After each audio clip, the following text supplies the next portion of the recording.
In 1952, a Norfolk and Western Y6b hauled 8,000 tons up the Blue Ridge, a steeper Appalachian grade than Sherman Hill, pulling more than double what Union Pacific's Big Boy was rated to move. No film crew was there, no photographer, no press release ever followed. The single greatest upset in American steam power went entirely unrecorded on camera. The only proof survived inside an operational ledger, a ghost record that railroad history nearly swallowed whole. What it reveals challenges everything you thought you knew about the unquestioned king of steam. Inside the climate-controlled stacks of the Norfolk and Western Historical Society, a thick ledger rests on a steel shelf, Box 12 Folder 3 labeled simply Y6b Operational Records, 1952.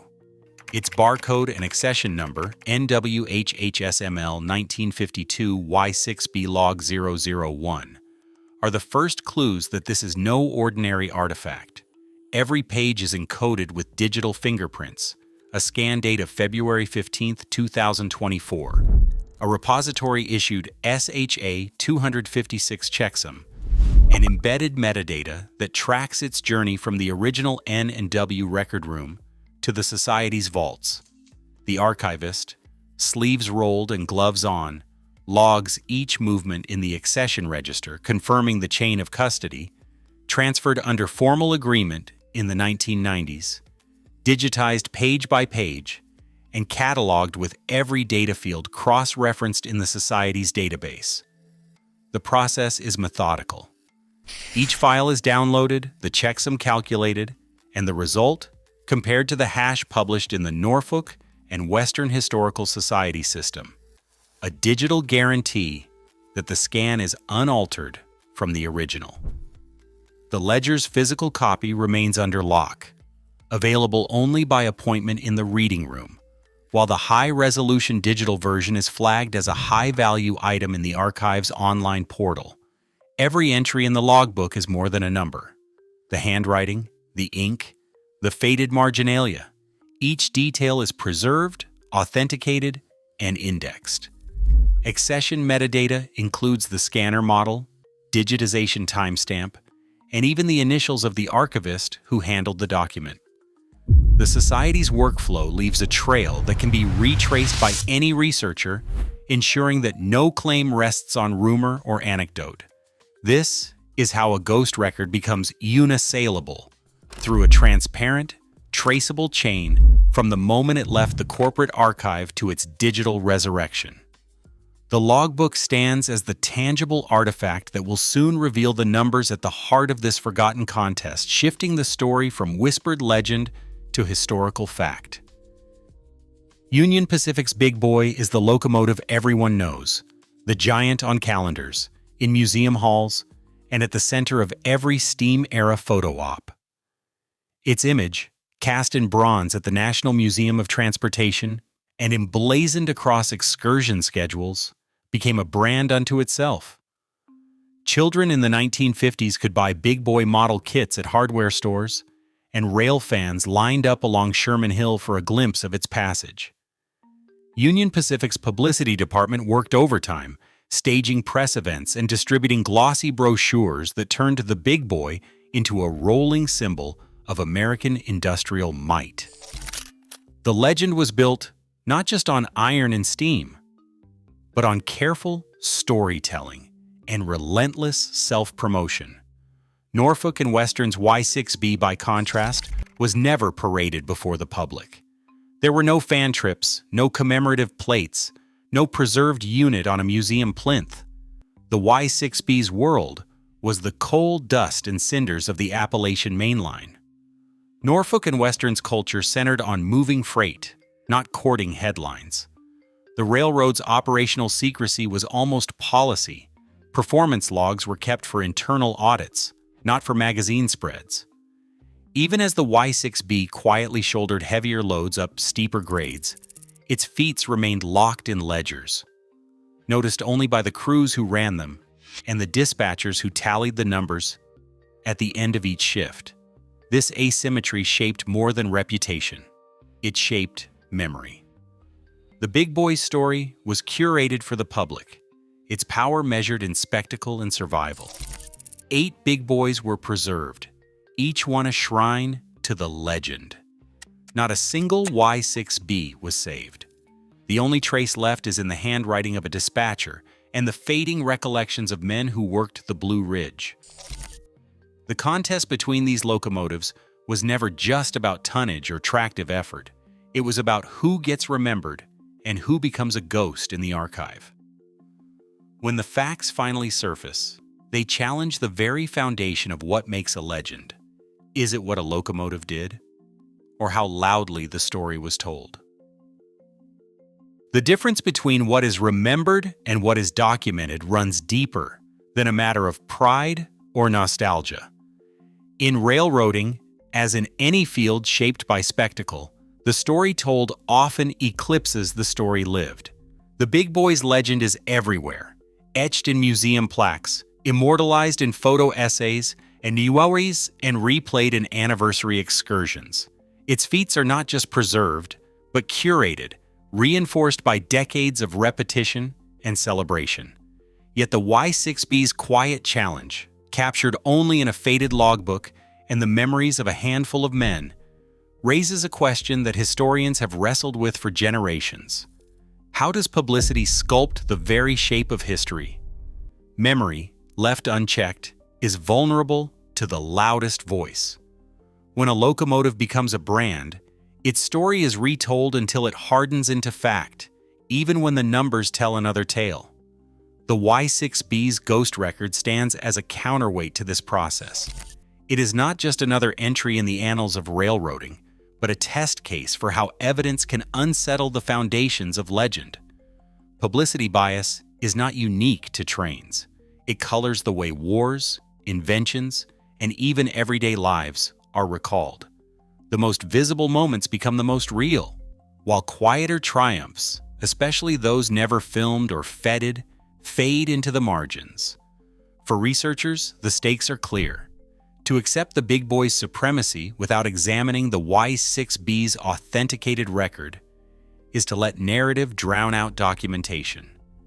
The challenge is not to dethrone one locomotive for another, but to recognize that the shape of memory is often molded by what gets preserved, who tells the story, and which records survive the winnowing of time.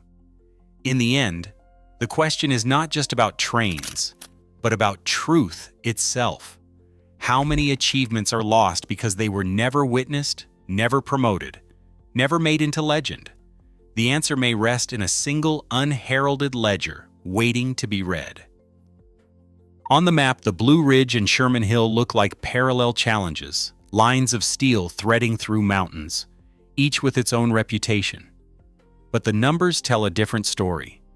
The Blue Ridge grade, where the Y6b earned its ghost record, runs at a sustained 1.5% for 12 miles, with short bursts reaching 2%.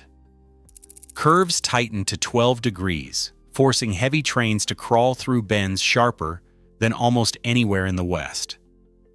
The rail beneath the Y6b's wheels weighed in at 115 pounds per yard, sturdy but not the heaviest, and the maximum speed for loaded coal drags rarely topped 25 miles per hour. Sherman Hill, the Big Boys stage, offers a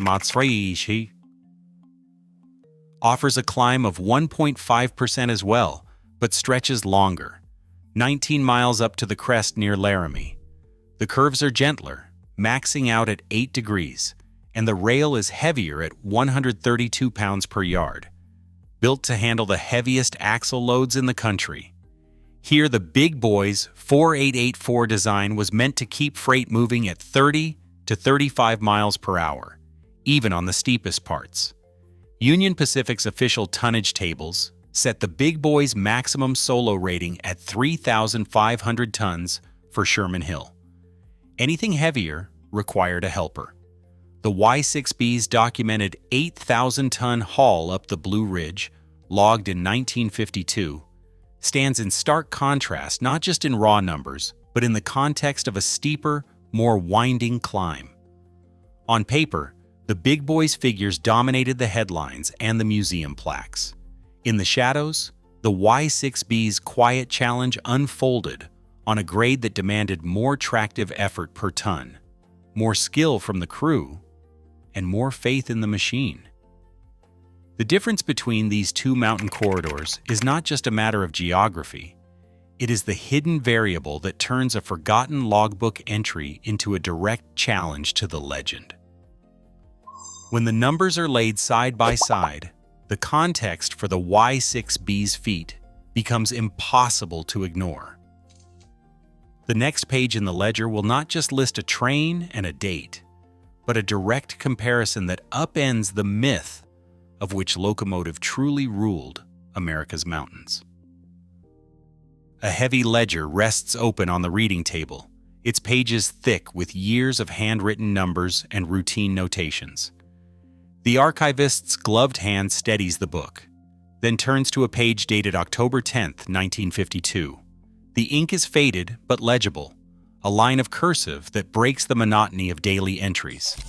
Dispatcher code R01, train number 7027, Locomotive Y6b number 2253.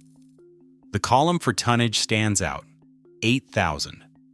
Not a rounded estimate, but a precise figure, underlined once in blue pencil. The grade column reads Blue Ridge, 2.0% plus, a shorthand that would mean little to anyone outside the railroad. But for those who know the route, c'est signal de route. It signals the steepest, most unforgiving climb in the Appalachian system. This entry is not a rumor, not a secondhand story.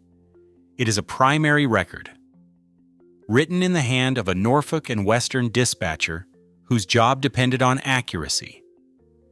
Each logbook page follows the same format: train number, engine, date, tonnage, grade, and remarks.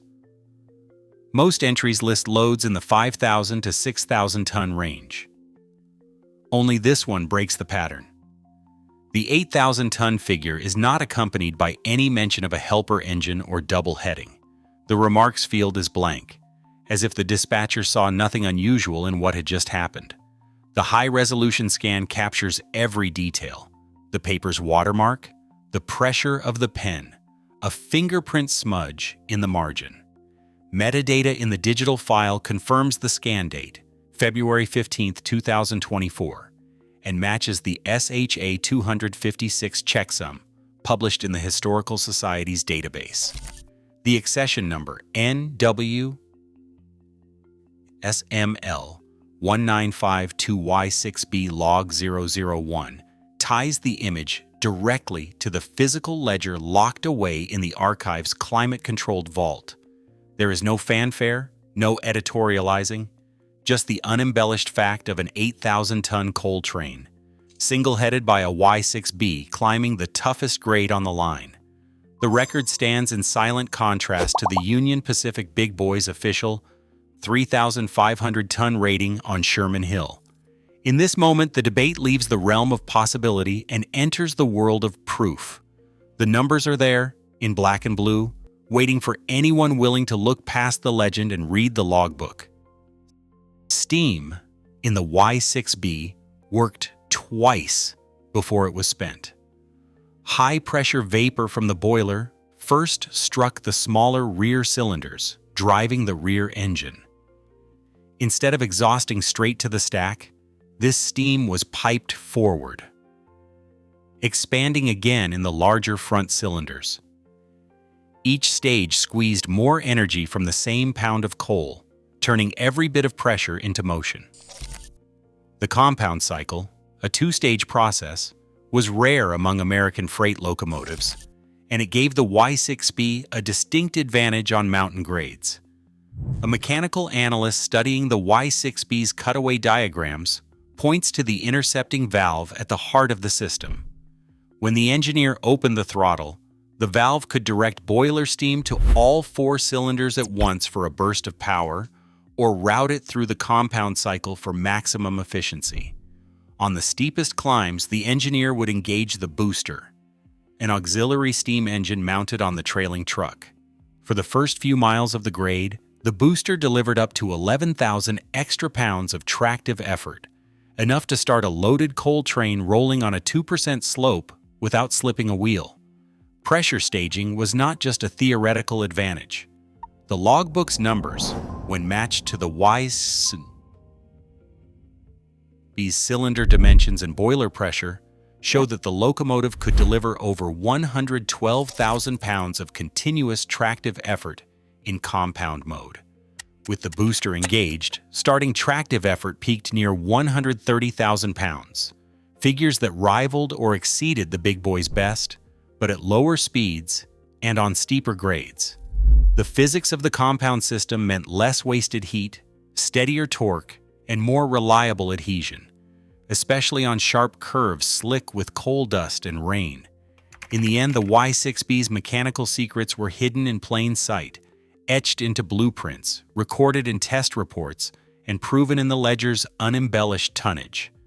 Where the big boy relied on sheer size and spectacle, the Y6b met the mountain with a quieter, more efficient kind of power. A two-stage engine that turned every climb into a demonstration of what careful engineering could accomplish when brute force alone was not enough. Frank Malone's hands never left the throttle as Y6b number 2253 dug in at the base of the Blue Ridge. In an interview recorded decades later, Malone remembered the climb in plain terms. "We hit the bottom at 12 miles an hour. Booster on. She never slipped once." That booster, an auxiliary steam engine on the trailing truck, was the secret weapon. Earl Hatcher, fireman on the same run, described the moment the grade bit hardest. "You could feel the cylinders working double. The whole cab shook, but we just kept moving. 8,000 tons behind us, and not a word from the dispatcher." Oral histories like these, preserved in the Virginia Museum of Transportation's archive, bring the ledger's dry numbers to life. Engineers spoke of the Y6b's compound cycle with a kind of pride. Steam did its work twice before heading for the stack.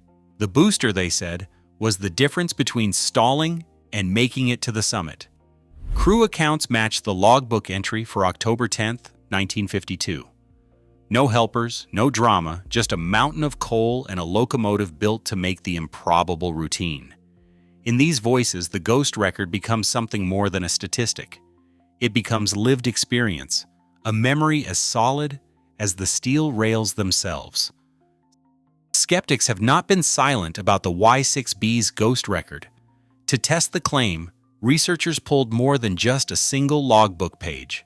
They scoured dispatcher sheets, cross-checked train numbers, and aligned dates with Norfolk and Western's official timetables from October 1952. The train in question, train number 7027, appears in both the primary ledger and in the dispatcher's daily movement sheet, with departure and arrival times matching the division's schedule to the minute. No discrepancies surface in the consist or tonnage columns. For further validation, an external analyst, Union Pacific's own historian, reviewed the Norfolk and Western record and compared it to Union Pacific's published tonnage tables for the same year. The historian confirmed that the Norfolk and Western entry fit the operational pattern of the Blue Ridge grade, and that no evidence suggested double-heading or helper engines were used on that run. Each step, metadata authentication, timetable alignment, and cross-railroad review, closes the circle of evidence. The result is a record that stands up to scrutiny, not just as a local legend, but as a documented event that holds its own against the most publicized feats in American railroading. By the early 1960s, the Y6b's world was vanishing. Norfolk and Western's push for dieselization swept through the Blue Ridge, and every unit of the class was scrapped by 1961. Without a preserved locomotive, and with no film crew ever sent to document the 8,000-ton climb, the record faded into rumor.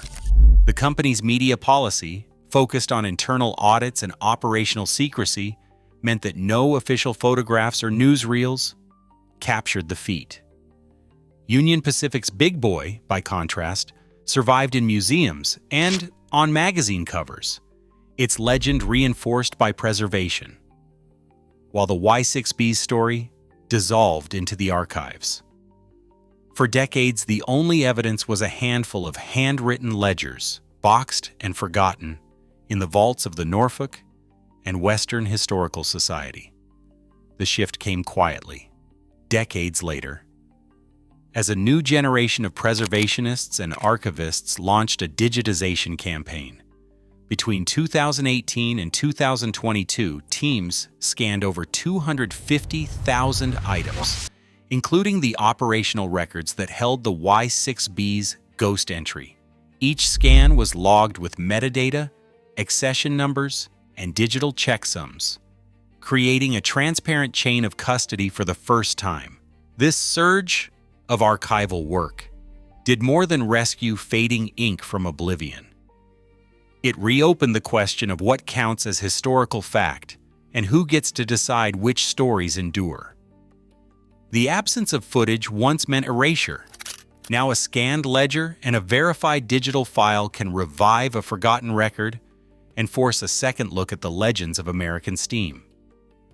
The Y6b's quiet challenge, nearly lost to time, stands as a reminder that history is shaped as much by what is saved as by what is seen.